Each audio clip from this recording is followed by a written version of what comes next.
saya mengajak kita melihat mengenai penginjilan. Penginjilan adalah usaha untuk menyampaikan kabar baik tentang Yesus Kristus dan perbuatan-perbuatannya yang menebus dosa manusia. Yesus adalah Tuhan, dan usaha untuk menjadikan bangsa-bangsa murid Yesus, itulah penginjilan. Jadi pemberitaan kabar baik dan pemuritan itu satu paket, harus dijalankan bersama-sama. Tidak boleh hanya ada penginjilan tanpa pemuritan, atau usaha pemuritan tanpa penginjilan.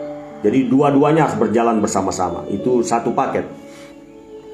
Nah, mari kita melihat tentang penginjilan. Ada banyak metode, tetapi prinsipnya adalah Yesus Kristus dan perbuatannya, kedatangannya, kematiannya menebus dosa manusia, dikuburkan, bangkit hari ketiga, naik ke sorga, dan akan datang kembali, adalah inti pemberitaan kabar baik. Garis besar dari kabar baik itu. Nah, kemudian masalahnya adalah bagaimana cara kita memulai. Disinilah banyak orang tidak memiliki caranya, tidak ada metodenya, tidak tahu cara memulai dari mana. Sekarang saya berikan satu metode praktis bagaimana memulai pembicaraan. Saya menggunakan satu metode yang saya buat sendiri, saudara, dan ini sudah dipasarkan kepada mungkin sudah ribuan orang mendapatkan ini, ya. Yaitu kopi pahit atau sayur pare pahit, ya. Untuk wanita mungkin lebih cocok bicara mengenai sayur pare yang pahit atau daun pepaya yang pahit. Kalau pria lebih cocok berbicara mengenai mulai dengan kopi pahit. Soal pahit itu berbicara tentang kehidupan manusia yang pahit. Nah, jadi kita akan hubungkan kopi yang pahit, sayur pare yang pahit dengan kehidupan manusia yang pahit. Memulai pembicaraan dengan soal kepahitan hidup manusia sangat mudah untuk melanjutkan dengan cerita tentang kabar baik yang bisa mengobati kepahitan hati manusia, kepahitan hidup manusia. Saya menemukan terlebih dahulu, saudara, kita baca dalam Alkitab bahwa soal pahitnya kehidupan itu memang dibicarakan dalam Alkitab. Mari kita lihat. Sebagai dasar, kita akan bersaksi dengan menggunakan kata pahit, ya, pahitnya kehidupan manusia, memulai dengan ambil contoh kopi pahit dan sayur pare pahit. Di dalam Ibrani pasal 12 ayat 15 dibicarakan soal kepahitan hati manusia. Dikatakan, jagalah supaya jangan ada seorang pun menjauhkan diri dari kasih karunia Allah, agar jangan tumbuh akar yang pahit yang menimbulkan kerusuhan dan yang mencemarkan banyak orang.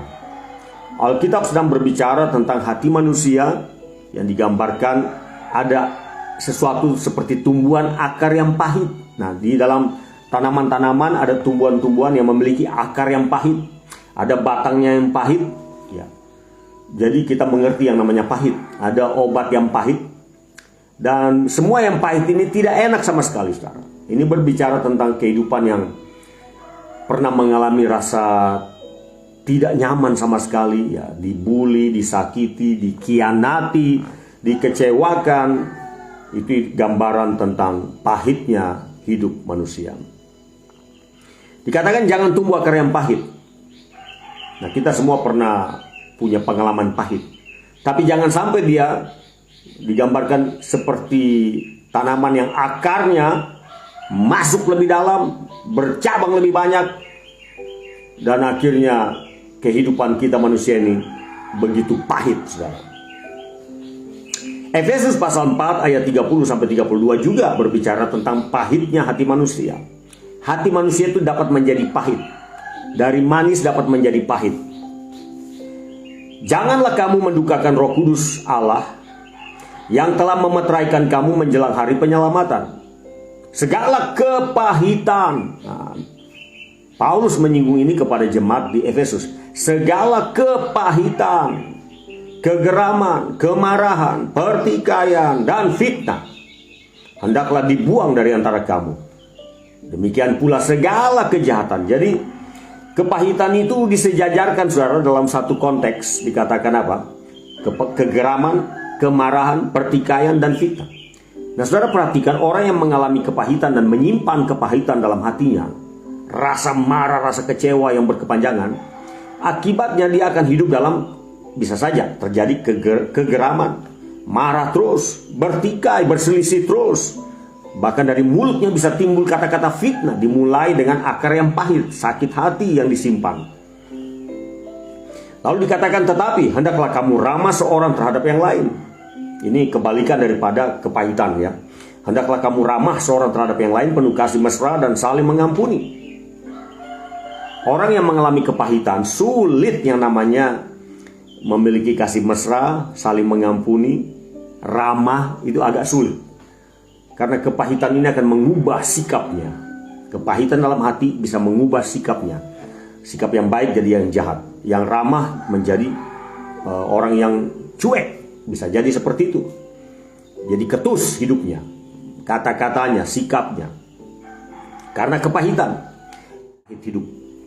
Kepahitan berbicara tentang rasa marah yang tersimpan, ya, kecewa yang berkepanjangan, sakit hati, benci, keinginan untuk membalas, rasa tidak nyaman, rasa tidak tenang dalam hidup. Karena kepahitan itu akan mengusir damai sejahtera. Itu pentingnya kepahitan disembuhkan. Dengan cara bagaimana? Seseorang yang pahit hati harus mengikuti perintah Yesus yang mengatakan, ampunilah kesalahan saudaramu, ampunilah kesalahan sesamamu.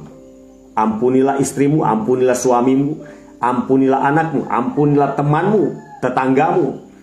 Jadi pengampunan itu adalah obat untuk penyembuhan yang namanya sakit hati, akar pahit, benci, dendam. Obatnya adalah mengampuni. Nah, namun tidak mudah untuk mengampuni. Banyak orang sulit mengampuni.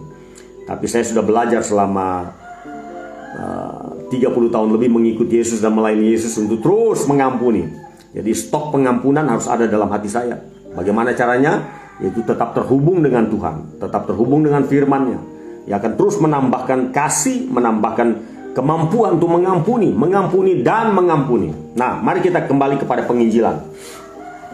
Karena banyak sekali orang pada umumnya pernah mengalami kepahitan dan masih menyimpan kepahitan, maka ketika kita memberitakan kabar baik melalui pembicaraan topik tentang diawali soal kopi pahit, sayur pare pahit, soal kepahitan hidup, maka akan lebih mudah untuk menyampaikan Injil kepada orang tersebut. Ini karena dia sudah menyentuh hatinya terlebih dahulu. Saya berikan contoh praktis, saudara.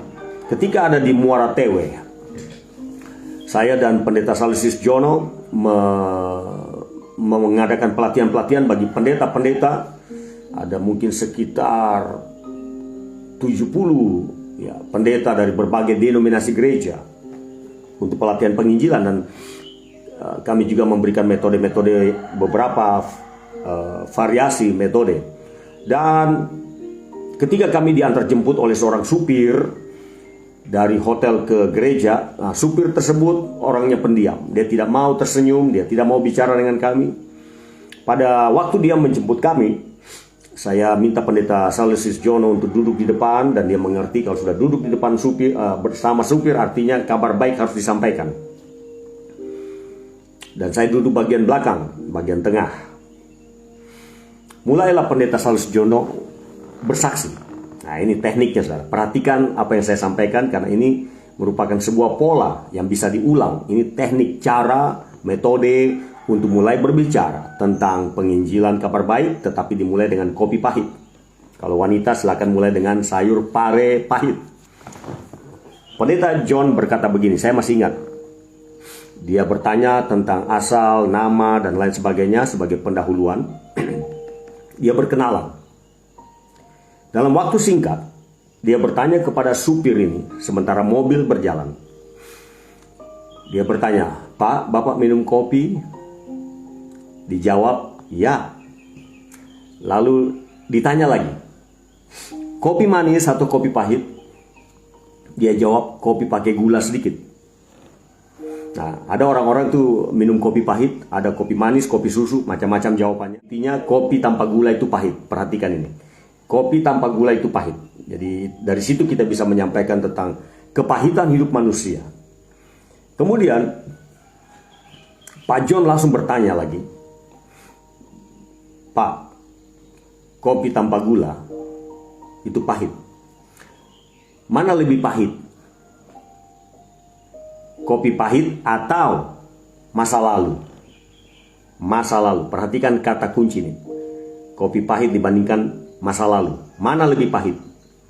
Melemparkan pertanyaan ini akan menyentuh kehidupan manusia, menyentuh hatinya yang paling terdalam. Dia akan langsung flashback ke belakang, walaupun matanya melihat ke depan, tapi pikirannya lari ke belakang, saudara. Dia akan mengingat masa lalu. Dan ini sudah kami praktekkan banyak kali dan berhasil, saudara. Bisa menyampaikan kabar baik dengan begitu cepat. Peralihan transisinya begitu cepat untuk menyampaikan Injil kabar baik.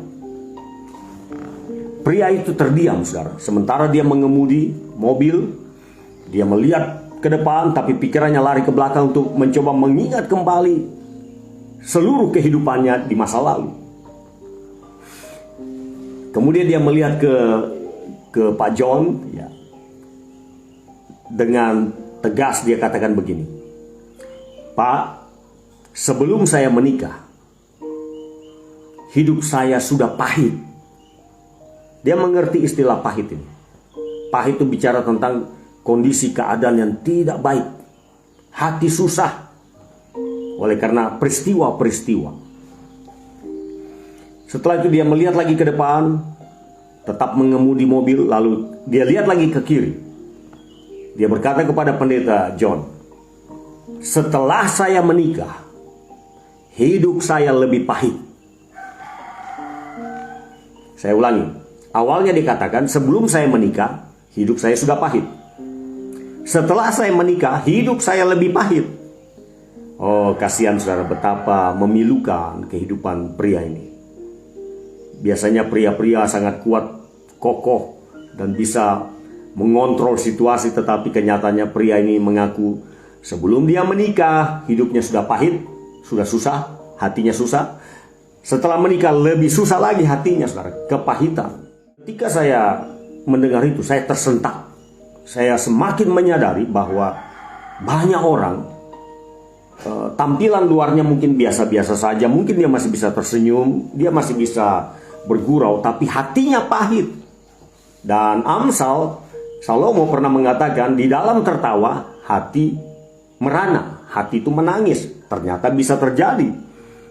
Jadi jangan saudara tertipu dengan kondisi manusia yang kelihatannya tersenyum, tertawa, cekakak, cekikik. Belum tentu dalam hatinya itu bergembira. Ada kepahitan, ada sakit hati, ada kebencian, ada kesedihan yang mendalam yang tersimpan, yang tidak pernah pulih oleh karena belum mengampuni orang lain, belum mengampuni masa lalu. Bahkan juga mungkin dia belum mengampuni dirinya sendiri. Kesalahannya sendiri dia belum ampuni. Tetapi disinilah Injil kabar baik datang untuk mengobati dia. Yesus datang untuk memberikan kedamaian, kelegaan, kebahagiaan, ketenangan. Sesuai Matius pasal 11 ayat 28. Nah saudara, supir itu bicara dengan jujur. Selesai dia berkata demikian, Pendeta Salesius Jono langsung mulai masuk untuk memberitakan kabar baik dengan kata-kata seperti ini. Pak John katakan begini, dia bertanya, "Pak, apakah Bapak mau menerima atau mendapatkan ketenangan dan kebahagiaan?" Nah, ini kata kunci saudara dalam kesaksian. Tawarkan ketenangan, kebahagiaan, kedamaian kepada dia. Karena dia tidak pernah tenang, dia tidak pernah damai saudara. Hatinya itu bergejolak, penuh kepahitan, kemarahan, kegeraman, kebencian, penyesalan yang terus menerus, kesedihan. Itu bagi orang yang hidup dalam kepahitan. Pria itu menjawab dengan serius. Dia katakan, "Saya mau." Dia melihat Pak John, dia berkata, "Saya mau." Wah, ini serius ini. Mungkin dia sudah bosan dengan masa lalu yang pahit.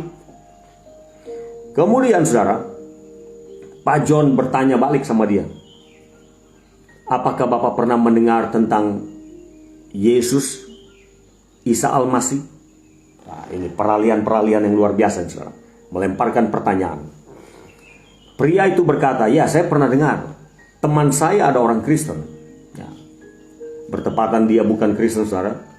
Jadi dia berkata, "Teman saya ada orang Kristen." Pendeta John katakan, "Nah, dialah atau Yesuslah sumber ketenangan dan kebahagiaan. Kalau Bapak terima dia, Bapak akan mendapatkan ketenangan dan kebahagiaan. Wah, dia mulai masuk. Kemudian Pak John mulai menceritakan tentang inti Injil yang harus disampaikan saudara. Dalam kesaksian kita, yaitu Yesus dikatakan adalah firman Allah yang datang ke dalam dunia.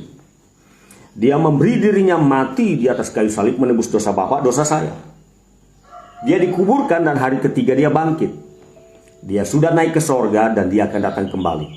Dalam waktu yang singkat, kabar baik, garis besar, inti kabar baik disampaikan. Mulai dari kedatangan Yesus, kematian, kebangkitan, kenaikannya ke sorga, sampai janjinya dia akan datang kembali. Disampaikan kepada orang tersebut yang bukan Kristen. Oh saudara, itu sukses menyampaikan Injil dalam bentuk yang penuh. Saudara, lalu Pak John mulai melemparkan sebuah tantangan kepada dia. Nah, ini untuk persiapan closing, kita harus menantang seseorang. Pak John katakan begini, apakah Bapak mau menerima Yesus supaya mendapatkan ketenangan, kebahagiaan, pengampunan dosa, bahkan hidup yang kekal? Pria itu menjawab dengan pasti, dia katakan, saya mau. Sementara mobil itu berjalan, Pak John katakan begini, kalau Bapak mau, Bapak ikut apa yang saya ucapkan. Kita berdoa, Bapak ikut ya apa yang saya ucapkan. Nah, saudara, mulai. Inilah penuaian. Ketika seseorang mau menerima Yesus, mengikuti doa menerima Yesus, pada waktu itulah dia dituai bagi Allah kita. Dia dibawa ke dalam lumbung kerajaan Allah. Jadi bukan hanya sekedar memberitakan Injil, tetapi sudah membawa orang untuk mengambil keputusan terima Yesus. Sementara mobil itu berjalan, supir itu tetap buka mata, dia melihat ke depan, dan Pak John memimpin dia kalimat demi kalimat berdoa menerima Yesus sebagai Tuhan dan Juru Selamat.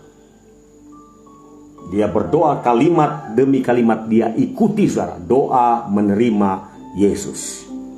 Mengundang Yesus masuk dalam hatinya, mengakui bahwa Yesus adalah Tuhan dan Juru Selamat. Dia ikut semua doa, dan hari itu satu orang lagi terima Yesus, percaya kepada Yesus. Supir mobil itu menerima Yesus. Nah saudara, lihat bahwa pemberitaan Injil itu dimulai dari cerita sederhana tentang kopi pahit. Bertanya, minum kopi? Ya. Kopi manis atau kopi pahit? Dia jawab, kopi campur gula sedikit. Pak John katakan, kopi tanpa gula itu pahit, Pak. Boleh saya tanya, mana lebih pahit? Kopi pahit atau masa lalu? Mempertanyakan masa lalu, saudara. Ini sebenarnya bagian kehidupan manusia yang biasanya tersimpan dan tidak banyak orang mengetahuinya. Tetapi ketika kita bahas ini, itu pintu masuk, jalan masuk untuk mulai memberitakan kabar baik. Dan selama kami gunakan metode ini, sangat efektif, saudara. Orang sangat terbuka dengan cepat, bahkan ada yang langsung menangis. Jadi Bapak Ibu bisa menggunakan ini. Kalau wanita, silakan cerita soal sayur pare yang pahit. Tanya kepada wanita yang lain, Ibu makan sayur? Dia akan jawab, ya makan sayur. Sayur apa Ibu? Boleh sebut. Dia akan sebut beberapa jenis sayur. Saudara tanya, makan sayur pare yang pahit? Dia mungkin berkata, ya makan. Makan sayur daun pepaya? Mungkin ada yang berkata, saya tidak makan. Ya, saudara boleh katakan begini, ya sayur pare itu pahit, sayur daun pepaya pahit. Boleh saya bertanya, mana lebih pahit? Sayur pare, sayur daun pepaya, dibandingkan masa lalu? Ketika seorang wanita ditanya begitu, dan kalau dia masih menyimpan kepahitan, rasa pahit dalam hidup ini, masih susah hatinya, masih ada kasus-kasus yang belum selesai, ada pertentangan dalam rumah tangga, bahkan pernah bercerai dan lain sebagainya. Wah saudara, sudah pasti dia akan ingat itu. Dan dia pasti mengakui bahwa masa lalu lebih pahit daripada sayur pare atau daun pepaya. Nah, pada waktu dia mulai curhat, atau mungkin dia sudah mulai menangis, saudara, pada waktu itulah ceritakan tentang Yesus, sumber ketenangan, sumber kedamaian, yang menghapus dosa manusia, yang memberikan hidup yang kekal bagi orang yang percaya. Ceritakan Yesus datang dari sorga, firman Allah menjadi manusia, mati menebus dosa manusia. Ceritakan dia dikuburkan dan bangkit hari ketiga. Ceritakan bahwa Yesus telah naik ke sorga dan akan datang kembali. Metode kopi pahit sangat praktis. Saya puji Tuhan mendapatkan metode ini saya buat sendiri. Karena satu saat teman saya lebih senior dari saya di kantor pusat gereja kami, ketika saya bertamu dia katakan, minum kopi? Saya bilang minum. Kopi pahit? Ya silakan. Padahal saya sebenarnya tidak suka kopi pahit. Tapi untuk mengikuti selera dia saya coba. Dia tawarkan, dia buat sendiri kopi itu, saudara. Dan ketika dia duduk di depan saya, dia berkata, kamu tahu arti filosofi kopi? Dan saya katakan saya tidak tahu. Dan dia katakan begini, saudara. Kopi, kepanjangan dari kopi, filosofinya bagi dia ya, dia buat sendiri. Kopi, K, ketika, O, orang, P, perlu, I, Injil. Wah. Jadi kopi, ketika orang perlu Injil, ketika orang perlu kabar baik tentang Yesus Kristus. Saya terkesan, saudara. Kemudian ketika pulang saya masih berpikir-pikir bagaimana mungkin kopi ini bisa dihubungkan dengan Injil. Dan akhirnya saya menemukan metode itu dan saya buat dan saya pasarkan metode ini di segala penjuru di Indonesia. Dari Sumatera sampai Papua, salah satu metode yang kami bagikan untuk jemaat bisa mampu mengkomunikasikan Injil dengan cara yang praktis, yang sederhana, berkaitan dengan kehidupan sehari-hari. Dan kemudian saya ingat kalau pria berbicara tentang kopi lebih sering, tetapi kalau wanita mungkin tidak semua atau tidak banyak orang wanita bicara soal kopi. Mereka lebih banyak mungkin ya bicara tentang sayur, itu lebih nyambung, saudara. Jadi kalau pria bicara soal kopi, wanita mungkin lebih cocok bicara soal sayur. Nah, saudara, satu saat saya ingat saya bersama Pendeta John di dalam mobil, kemudian dari penginapan menuju airport di Jakarta. Pak John berbicara kepada supir dan tanya jawab, berkenalan, kemudian dia mulai bersaksi. Dia menggunakan juga metode kopi pahit. Dia mulai cerita tentang kopi. Dia tanya kepada supir tersebut, supir Grab, apakah Anda minum kopi? Dijawab ya. Kopi manis atau kopi pahit? Dia jawab kopi pahit. Lalu Pak John mulai bertanya lagi, Pak, boleh saya tanya, mana yang lebih pahit? Kopi pahit atau masa lalu? Nah, jadi kata-kata kuncinya itu kopi pahit, masa lalu ya. Dan pria itu terdiam sejenak sambil tetap mengemudi mobil. Lalu setelah itu dia menatap Pendeta John dengan cepat. Dia katakan, Pak, sepahit-pahitnya kopi pahit, lebih pahit kehidupan ini. Dari situ Pak John mulai langsung cerita tentang Yesus yang bisa mengubah kepahitan hidup menjadi hidup yang manis. Nah, ini contoh bagaimana dari pembicaraan yang biasa tentang kopi, tentang sayur, tentang apapun, lalu mulai masuk memberitakan kabar baik. Nah, disinilah teknik yang paling sederhana untuk masuk dengan cepat memberitakan Injil Yesus. Nah, Injil Yesus yang perlu sampaikan ada 5 inti. Yang pertama, sampaikan bahwa Yesus datang dari sorga, firman Allah menjadi manusia. Kedua, sampaikan bahwa dia datang untuk menebus dosa manusia. Dia mati di atas kayu salib. Itu berita yang kedua. Berita yang ketiga adalah bahwa Yesus yang mati bangkit hari ketiga. Dan yang berikut, sampaikan bahwa dia sudah naik ke sorga. Dan yang terakhir, yang kelima adalah sampaikan bahwa Yesus akan datang kembali. Dan sampaikan inti tentang bagaimana orang bisa diselamatkan, yaitu kalau saudara percaya kepada Yesus, maka saudara akan diselamatkan. Dosamu akan diampuni dan engkau akan menerima hidup yang kekal. Sebaiknya saudara juga menghafal beberapa ayat Alkitab untuk bisa menyaksikan firman Tuhan kepada orang-orang tanpa sempat membaca Alkitab. Yang perlu saudara hafalkan, ini penting sekali saudara. Minimal Yohanes 3 ayat 16. Saudara sampaikan, ketika saudara bersaksi, saudara kutip ayat ini. Katakan, ada tertulis Pak. Dikatakan dalam Yohanes pasal 3 ayat 16, karena begitu besar kasih Allah akan dunia ini, sehingga ia telah mengaruniakan anaknya yang tunggal, yaitu Yesus Kristus, supaya setiap orang yang percaya kepadanya tidak binasa, melainkan beroleh hidup yang kekal. Saudara beri penjelasan sedikit, katakan bahwa kalau orang percaya kepada Yesus, percaya kepada Isa Al-Masih, dalam kitab suci kami memastikan bahwa orang itu akan diselamatkan. Bukan barangkali, bukan mudah-mudahan, tetapi pasti diselamatkan. Tidak binasa, tidak dihukum, tetapi pasti diselamatkan. Menghafal Yohanes pasal 3 ayat 16 dan mengucapkannya itu powerful. Sebab setiap kali kita mengutipkan firman Allah, ya, menyampaikan firman Allah, menyampaikan kesaksian, saudara harus ingat, Roh Kudus bekerja. Roh Kudus itu pasti bekerja dalam hati manusia. Tidak ada yang dilewatkan oleh Tuhan, pasti. Firman yang disampaikan, kesaksian yang disampaikan, itu akan disertai oleh Roh Kudus yang bekerja dalam hati manusia. Saudara harus yakin ini, harus ingat ini. Jadi ucapkan saja. Dan kemudian saudara juga sebaiknya menghafal Yohanes pasal 14 ayat 6. Itu adalah perkataan Yesus. Yohanes 14 ayat 6 dikatakan apa? Yesus berkata, katakan, ada tertulis Pak, Yesus Isa Al-Masih pernah berkata begini, Akulah jalan dan kebenaran dan hidup. Tidak seorang pun sampai kepada Allah Bapa di sorga kalau tidak melalui aku. Nah, mengutip ayat ini sangat powerful. Kutipan dari dalam Alkitab itu disertai oleh Roh Kudus. Ini bukan soal kita pandai bicara, saudara. Ini bukan soal kita fasih berkata-kata. Ini soal firman Allah disampaikan, maka Roh Kudus pasti bekerja. Pasti. Nah, disinilah kekuatan iman saudara. Kalau saudara semakin yakin, maka semakin efektif, saudara. Saya sendiri telah punya pengalaman bersaksi di mana saja, di pesawat, di speedboat, di kapal feri, di kendaraan darat, saudara. Itu taxi Grab itu berulang-ulang kali. Di Indonesia, di Malaysia itu saya sering bersaksi di Grab. Dan saya bisa memulai dengan cerita apa saja, kemudian menyampaikan kabar baik dengan cepat.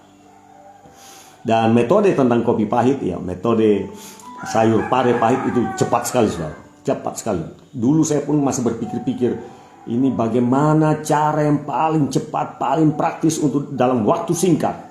Saya melemparkan pertanyaan, lalu kemudian saya bisa masuk bersaksi. Dan puji Tuhan, saya sudah dapat itu, saudara. Ada banyak metode lain, ada banyak cara, tetapi ini salah satu cara.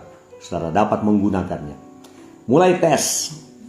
Para wanita, tanya kepada wanita yang lain, katakan, ibu makan sayur? Dia pasti jawab, makan.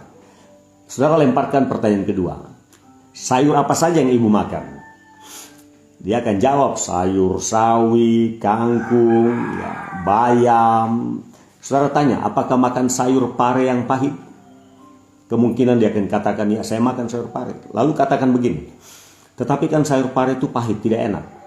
Kenapa ibu makan? Dia mungkin menjawab, ya saya sudah biasa dari dulu makan. Nah, selesai itu, saudara, dalam waktu singkat saudara dapat berkata begini, boleh saya bertanya ibu, mana lebih pahit, sayur pare atau masa lalu? Nah, saudara mempertanyakan masa lalu, saudara. Kadang-kala mungkin saudara berpikir, ini apakah tidak menyentuh hal privasi orang? Ini menyentuh. Saya katakan ini betul-betul sangat menyentuh. Dan inilah pintu terbuka untuk saudara mulai bersaksi. Ini bukan soal mau meremehkan orang, menghina orang tentang masa lalunya. Tidak. Tapi ini cara saudara bisa menyentuh kehidupan seseorang, langsung masuk beritakan kabar baik. Dan kami sudah praktekkan itu. Tidak seorang pun marah ketika dipertanyakan mana lebih pahit, masa lalu atau sayur pare. Mana lebih pahit, kopi pahit atau masa lalu. Selalu dijawab dengan serius. Bahkan sampai curhat, langsung ada yang menangis, saudara. Nah, disitulah kesempatan kita sampaikan berita baik yang bisa mengubah kehidupan yang pahit, hati yang pahit, menjadi kehidupan yang manis, hati yang manis. Nah, ini soal komunikasi. Semakin kita efektif dalam komunikasi, maka semakin efektif pesan dapat diterima, disambut dengan baik. Saudara, saya ingat di Bogor ketika dalam sebuah pelatihan, dan saya minta satu ibu yang saya tidak kenal sebenarnya, karena dia duduk di depan. Saya minta, ibu silakan maju, bantu saya simulasi. Dia maju, saudara. Kemudian saya mulai bertanya langsung kepada dia, ibu makan sayur? Makan. Sayur apa saja? Dia sebut daftar nama sayur. Kemudian saya tanya, ibu makan sayur pare? Makan. Tapi itu kan pahit. Ya, saya makan. Saya tanya lagi, ibu makan sayur pepaya? Ya, makan. Oh, jadi ibu ini pemakan semua sayur ya? Dia katakan ya. Boleh saya tanya ibu, mana lebih pahit, sayur pare atau masa lalu? Saudara bayangkan ini di depan umum ya. Ini sebenarnya hanya simulasi. Dia bisa buat cerita apa saja karena ini hanya simulasi. Tetapi tiba-tiba setelah saya bertanya mana lebih pahit, sayur pare atau masa lalu, dia jawab dengan serius sambil menangis tiba-tiba. Sambil menangis dia katakan, oh, masa lalu saya lebih pahit, Pak. Dia jadi serius, saudara. Dia menangis, saya izinkan dia menangis, saya terdiam, semua terdiam. Dalam ruang pertemuan itu dihadiri sekitar 70 orang. Setelah dia agak tenang, saya mulai bersaksi dengan serius, bukan lagi simulasi. Memang saya serius bersaksi kepada dia. Saya katakan, ibu, apa yang ibu alami juga dialami oleh banyak orang. Kehidupan masa lalu yang pahit. Termasuk saya katakan. Termasuk saya ini. Sudah pernah merasakan yang namanya pahitnya hidup. Tetapi, sejak saya mengenal Yesus dan menerima Yesus dalam hidup saya berubah. Hidup saya berubah. Saya mulai cerita tentang Yesus kepada dia. Dan saya bertanya kepada dia, apakah ibu mau menerima Yesus? Dia katakan mau. Saya serius sungguh-sungguh memimpin dia berdoa kalimat demi kalimat dan dia ikut doa. Saya katakan, ibu ikut apa yang saya ucapkan. Saya pimpin dia doa terima Yesus. Hari itu kemenangan luar biasa, saudara. Dan sebelum acara selesai, saya katakan, supaya kita dapat menjadi saksi Yesus yang efektif, tidak boleh ada kebencian, kekecewaan, kemarahan yang kita simpan terus-menerus dalam hati kita. Yesus mengajarkan tentang pengampunan. Ampuni orang yang berdosa, ampuni saudaramu yang bersalah kepadamu. Ampuni orang yang bersalah kepada kita, supaya dosamu juga diampuni. Saya beri kesempatan, Bapak Ibu semua yang hadir, ingat siapa yang pernah mengecewakan engkau dan lepaskanlah pengampunan, berikanlah pengampunan. Maka saudara semuanya berdoa masing-masing, termasuk saudara, dan coba ingat siapa yang pernah mengecewakan Anda dan masih simpan kebencian, sakit hati, akar pahit. Saudara pasti ingat wajah orang itu. Saudara akan ingat dia. Nah, hari ini pun saudara harus membereskan itu, supaya saudara bisa jadi saksi Yesus yang efektif. Saudara bisa melayani Tuhan efektif, berdampak tajam, saudara. Hati harus bersih kalau mau jadi saksi Yesus. Katakan amin. Dan saudara, keesokan harinya adalah hari Minggu. Jadi saya masih melayani di gereja tersebut. Dan ketika saya masuk ke gereja tersebut, ibu itu juga baru datang, baru tiba. Dan dari jauh dia angkat tangan dan berkata, saya sudah merdeka, Pak. Bayangkan, dia berteriak, saya sudah merdeka. Saya pun terheran-heran. Saya bertanya kepada dia, ada apa ibu? Dia berkata begini, saudara. Pak, saya ini bekerja di luar negeri. Suami saya polisi. Satu saat saya pulang dari luar negeri, saya dapatkan suami saya selingkuh. Hati saya sakit, saya marah, saya lapor kepada pihak kepolisian supaya suami saya dipecat. Maka dipecatlah suaminya dari dinas kepolisian.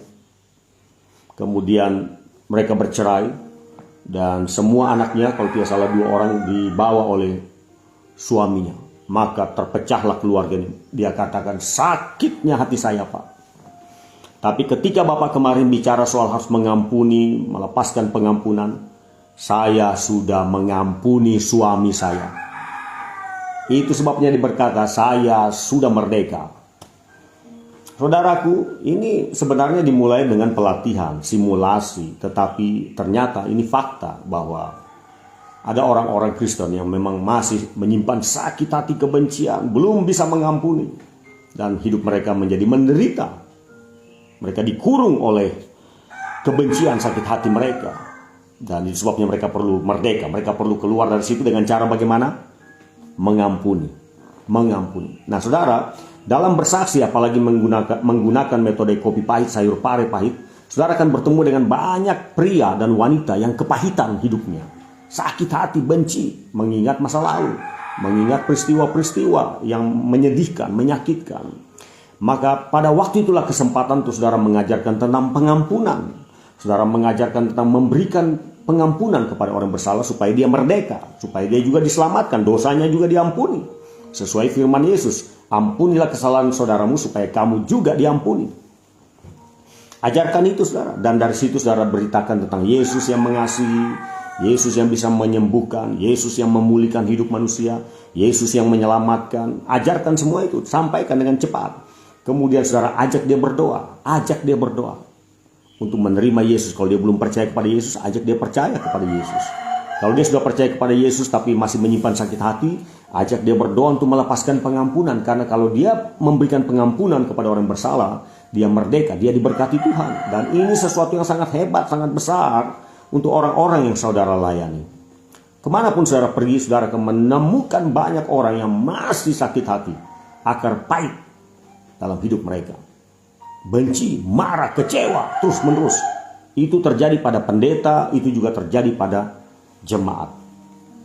Kenapa? Karena pendeta juga manusia. Hatinya juga hati manusia, jadi masih ada kemungkinan.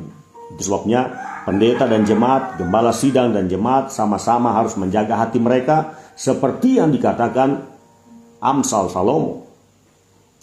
Amsal pasal 4 ayat 23. Jagalah hatimu dengan segala kewaspadaan, karena dari situlah terpancar kehidupan. Kehidupan yang baik, kehidupan yang tidak baik, kehidupan yang sehat, kehidupan yang sakit-sakitan, kehidupan yang diberkati, kehidupan yang kena kutuk. Semua dimulai dari mana? Dari hati. Kalau hatinya baik, maka pasti diberkati Tuhan. Kalau hatinya buruk, maka masalah-masalah yang tidak baik akan terjadi, saudara. Dimulai dari hati. Hati berbicara tentang pikiran, emosi, perasaan, dan kemauan-kemauan atau kehendak manusia. 3 yang ada di dalam hati manusia. Disuruh jaga semua, berarti disuruh jaga pikirannya, suruh jaga emosinya, disuruh jaga keinginan-keinginannya. Tuhan memberkati kita. Amin.